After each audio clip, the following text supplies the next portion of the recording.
Bonjour, c'est Laetitia. J'ai tiré 3 cartes pour aujourd'hui.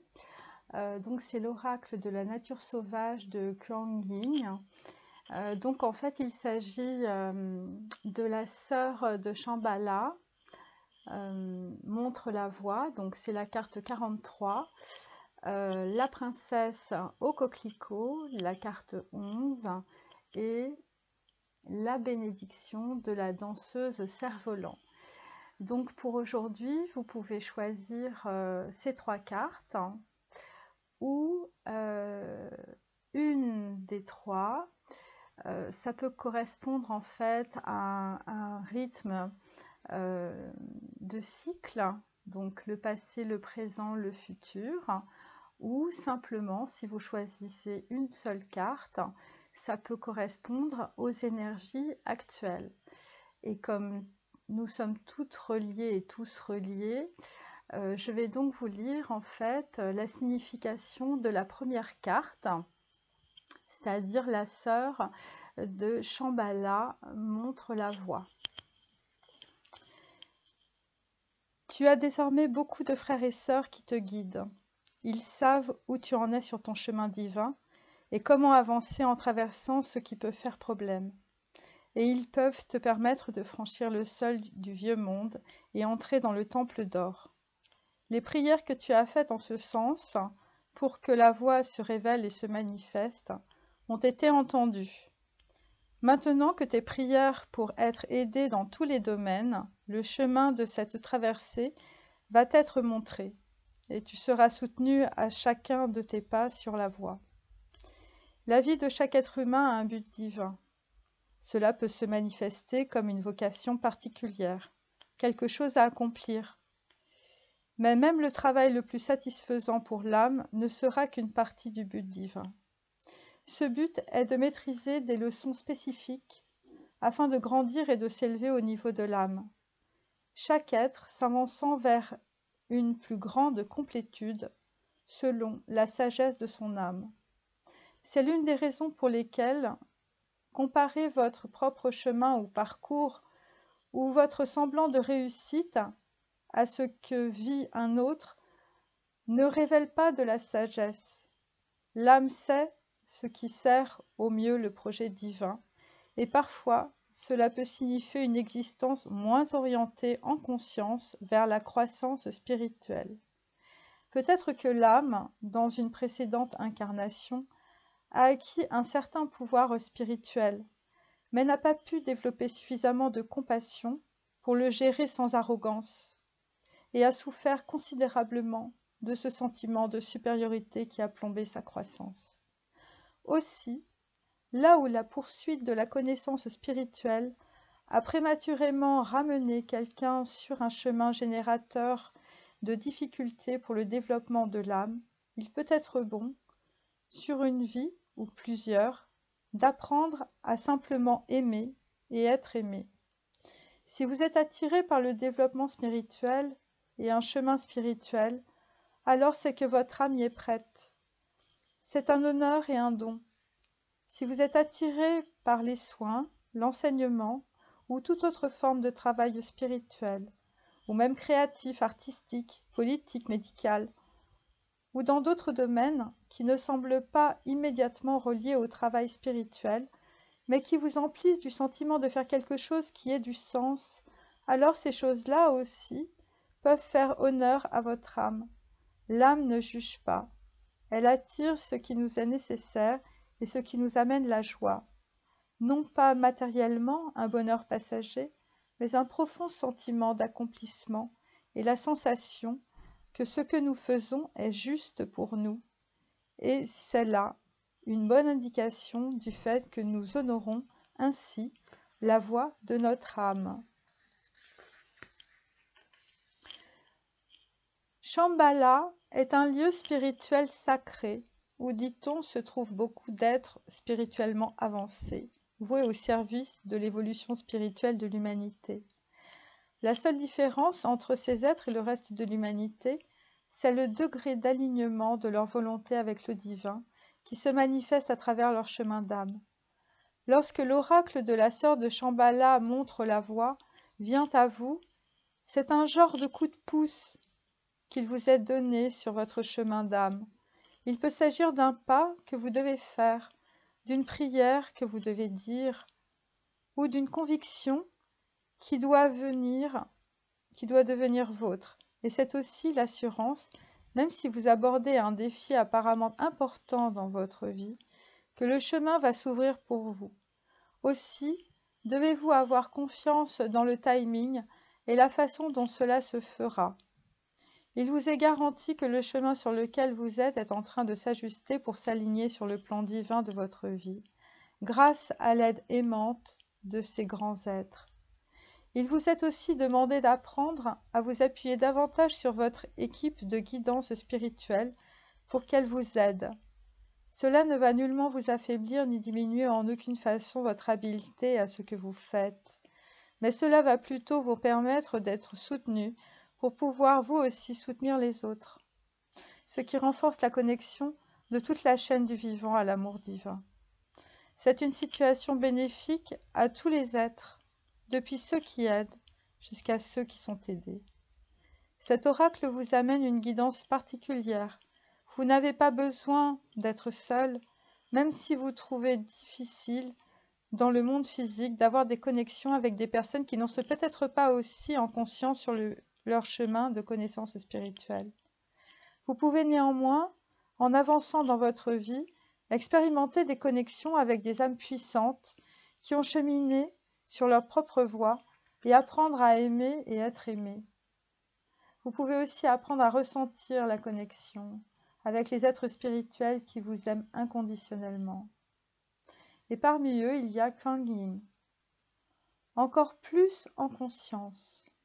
Cela vous est accessible en cette vie. Comme pour toutes les relations, il est préférable que vous y consacriez du temps et de l'énergie.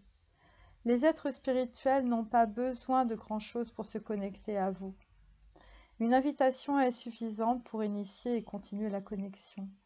Apprendre à être dans votre cœur à travers la méditation, la prière, la danse ou tout ce qui vous aide à éprouver de la joie va aussi vous aider à construire ces relations et à les rendre réelles et palpables dans votre vie. Cela peut vous apporter de l'espoir et du réconfort.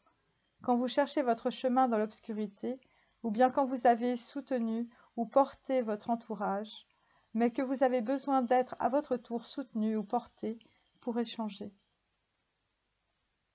En pareil cas, l'énergie spirituelle supérieure peut vous offrir cette consolation ainsi que l'espace pour vous abandonner en toute sécurité. S'il y a un domaine dans lequel vous êtes arrivé à une impasse, peut-être en essayant de découvrir comment faire pour faire avancer quelque chose, de résoudre une relation, une habitude ou n'importe quoi d'autre. Quelque chose qui ne cesse d'exiger votre attention, que ce soit important ou minime. Alors, cet oracle vous apporte un message. Cette question est à résoudre sur le plan spirituel. Essayez de réparer les choses sur un plan psychologique, émotionnel ou matériel ne vous mènera pas loin. Vous avancerez pas à pas, un pas ou deux, mais pour mieux retomber dans les difficultés. Les améliorations que vous obtiendrez ainsi seront très limitées. Quoi qu'il en soit, ce n'est pas votre faute. C'est une situation à laquelle on ne peut pas remédier sur le plan humain. Il faut parfois faire des ajustements spirituels. Les choses sont ainsi. Il vous est donné l'assurance que les frères et les sœurs de lumière qui peuvent vous aider dans ce processus vont le faire. Le temps pour œuvrer sur le plan terrestre touche à sa fin en ce qui concerne le recours au pouvoir de la volonté personnelle. C'est tout particulièrement le cas si vous avez également tiré l'oracle, elle dompte en lâchant la corde et le bâton, ou si vous ressentez intuitivement le besoin de le lire et de faire son processus de guérison. Même si la situation va se résoudre dans le monde matériel en vertu de la loi supérieure et de la compassion, le véritable changement qui apportera la guérison doit se faire sur le plan spirituel. C'est à partir de là que la transformation sera complète et finalisée, car puisqu'elle ne peut pas être activée sur le plan humain, cette transformation doit venir de la connexion de l'âme au divin, afin que la situation soit rectifiée et réalignée, quelque chose de proche de l'ajustement qu'on fera en ostéopathie spirituelle pour permettre à l'énergie de circuler avec plus de vivacité. Le processus de guérison qui suit ci-dessous va vous aider à lâcher prise et à vous aligner pour pouvoir recevoir l'intervention spirituelle et la guérison qui viennent à vous maintenant. Votre réceptivité sera meilleure si vous faites le processus chaque fois que vous doutez de l'accomplissement de cette guérison spirituelle. Elle peut ou non se révéler aussitôt. Elle peut y avoir des étapes avant d'entrer dans le flux de cette guérison. Vous allez vous sentir guidé et vous saurez dans votre cœur quels pas sont à faire et quand. Si jamais vous tombez dans l'impatience ou la confusion par rapport à ce qui pose question, à tout moment, refaites le processus de guérison et écoutez votre cœur. Vous saurez que vous avez besoin de savoir au moment où vous devrez le savoir. Ayez confiance dans les êtres qui vous aiment inconditionnellement et ayez confiance en vous. Dites cette prière. Être saint, vous qui m'aimez sans condition, je veux ancrer Shambhala, le temple d'or, sur la terre. Je vous donne toute permission à travers la grâce aimante de Kuan Yin pour intervenir spirituellement pour moi, pour toutes les personnes qui sont en lien avec moi et pour toutes les personnes qui regardent cette vidéo, dans tous les sujets qui peuvent trouver leur meilleure solution sur le plan spirituel, afin d'amener transformation et guérison à ce que je vis, à ce que les personnes qui sont en lien avec moi vivent et à ce que les personnes qui regardent cette vidéo vivent sur le plan physique. Je souhaite être en parfait alignement avec le divin pour vivre le but de mon existence et ma destinée. Puisse l'amour être servi à travers moi et à travers toutes les personnes qui sont en lien avec moi. S'il vous plaît, donnez-moi cette guidance claire pour que ma destinée et leur destinée s'expriment dans l'action et le lâcher-prise. Avec la miséricorde, la compassion, la puissance active du divin, par mon libre arbitre et par leur libre arbitre, je vous le demande maintenant, et qu'il en soit ainsi. Imaginez que le problème est doucement offert en élévation dans la paume de vos mains, puis d'un léger mouvement, envoyez-le vers l'univers, en un geste symbolique, pour permettre au divin tout ce que l'intervention et l'aide divine résoudront mieux pour vous. Si vous savez ce que vous confiez et libérez ainsi, vous pouvez trouver bon de dire les paroles suivantes en envoyant par un petit mouvement cette énergie dans l'univers. Je lâche cette situation en l'offrant à l'univers pour sa guérison, par amour et gratitude. Si vous n'avez pas conscience de ce que vous confiez et libérez ainsi, mais que vous voulez ajouter à votre geste le pouvoir des mots, dites simplement « Je libère à présent et remets à l'univers avec amour et gratitude toutes les situations qui peuvent bénéficier d'une guérison spirituelle. » Continuez doucement avec le léger mouvement de vos mains qui envoie l'énergie dans l'univers pendant aussi longtemps que cela vous semble bon. Lorsque vous avez fini, asseyez-vous confortablement et détendez-vous un moment. Puis, imaginez de la lumière dorée qui se déverse depuis le cœur de l'univers. Elle vous revêt délicatement d'un manteau d'or qui vous couvre de la tête aux pieds. Ce manteau va rester sur vous et vous protéger.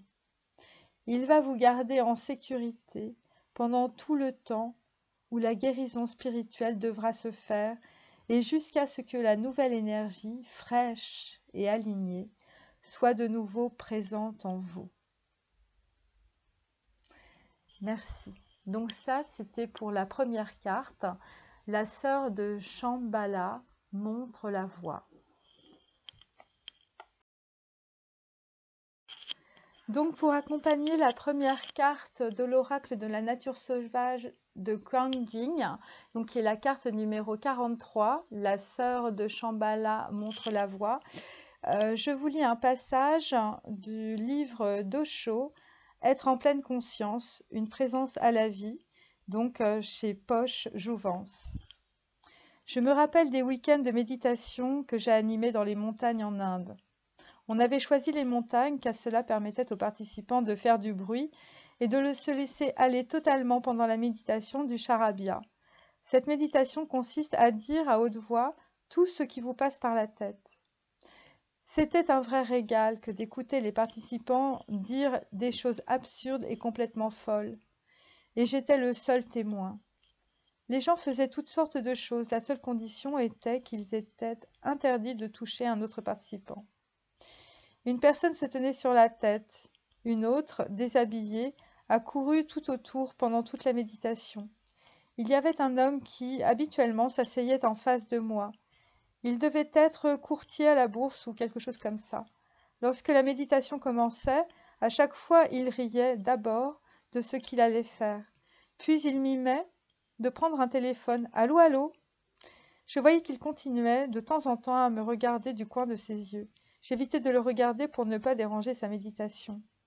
Il vendait et achetait au téléphone des actions durant l'heure de la méditation. Tout le monde faisait des choses étranges, des choses qu'ils gardaient à l'intérieur d'eux-mêmes. Lorsque la méditation se terminait, il y avait 10 minutes de relaxation, et les participants tombaient de fatigue tellement ils s'étaient donnés à fond. Toute leur folie intérieure était évacuée. Ils se sentaient comme nettoyés et pouvaient alors facilement se relaxer. Ils étaient des milliers de participants, mais pendant ces 10 minutes de relaxation, on ne les voyait pas. Les gens venaient me demander « S'il vous plaît, prolongez ces 10 minutes car c'est la première fois de notre vie que nous ressentons une telle relaxation, une telle joie. Nous ne pensions pas qu'un jour nous serions capables de comprendre ce qu'est la pleine conscience, la vigilance, mais aujourd'hui, nous avons senti que cela venait. » Pour continuer sur la carte Shambhala, je vous propose de lire dans les rituels et prières pour toutes les situations de la vie, l'ange Yehua, donc qui est l'ange de la puissance, qui est le génie numéro 33 dans la Kabbale. Délicieux repos que celui d'obéir à l'agneau de Dieu, agir avec ardeur au sein même de l'ardeur supérieure. Yehua, tu as pénétré dans ma demeure secrète, celle que mon ego a bâtie pour toi, afin que je connaisse et fasse connaître la grâce de ton essence à tous les pèlerins de la terre qui souhaitent agir dans le cadre de la loi, qui régit l'univers, qui est la loi de l'amour. L'ange. Je prends plaisir à ta soumission à la loi de l'amour, au sein de laquelle nous avons tous la vie. On ne peut pas être réellement vivant en dehors de l'amour, car il s'agit de la force qui meut tout depuis l'atome jusqu'aux galaxies, en nous et hors de nous. Par ta subordination volontaire et demandée à cette loi universelle, tu auras la possibilité de pénétrer dans le 5e palais, car Dieu aime ses anges et les hommes saints, parfaits, fervents, religieux, certes, mais surtout, Dieu t'aime. Dieu t'aime, quelle que soit ta condition. Oui, Dieu t'aime d'un amour infini, inépuisable et éternel. Nous allons continuer avec le génie numéro 34, le Vaya, donc qui est un génie de la puissance. Le Haya, jardinier des hautes terres du feu céleste, fils bien-aimé de Bina, la matrona du monde. Je te demande de promouvoir l'élévation de mon âme et de me conduire vers les horizons nouveaux de paix et de liberté. Libère-moi de l'exil et de la solitude imposée dans les fleuves humains des grandes cités. Montre-moi, Seigneur, le chemin de l'épanouissement et de la liberté. L'ange. Le chemin de la liberté est celui de l'obéissance à la conscience, aux lois divines, à l'intérêt supérieur de notre ego, l'étincelle divine en nous. Le chemin de la liberté passe souvent par l'acceptation des contraintes extérieures, mais le point le plus élevé auquel l'homme peut arriver est celui de l'obéissance acceptée avec discernement afin de mieux servir le prochain. Et donc pour cette première carte, la sœur Shambhala montre la voie de l'oracle de la nature sauvage de Kuan Yin. Je vais finir sur Sagesse, 365 pensées des maîtres de l'Inde, de Daniel et Olivier Folmy. Donc c'est les éditions de La Martinière. Laissez votre fils dire des sottises. Ce sont des sottises de votre point de vue. Mais quand il parle, dites « Oui, oui, oui, oui, très bien, oui. Je comprends ce que tu sens. Oui, oui, oui. » Une fois qu'il s'est exprimé, alors, essayez de lui montrer qu'il y a une contradiction quelque part. Donc c'est une phrase de Swami Prajnapad. Et donc c'est en fait sur la thématique de la dualité. Voilà, donc du mental. Parce que nous vivons évidemment en miroir. Donc ce que renvoie votre fils ou votre fille, c'est souvent ce que vous ne voulez pas voir. Merci, à très bientôt, au revoir.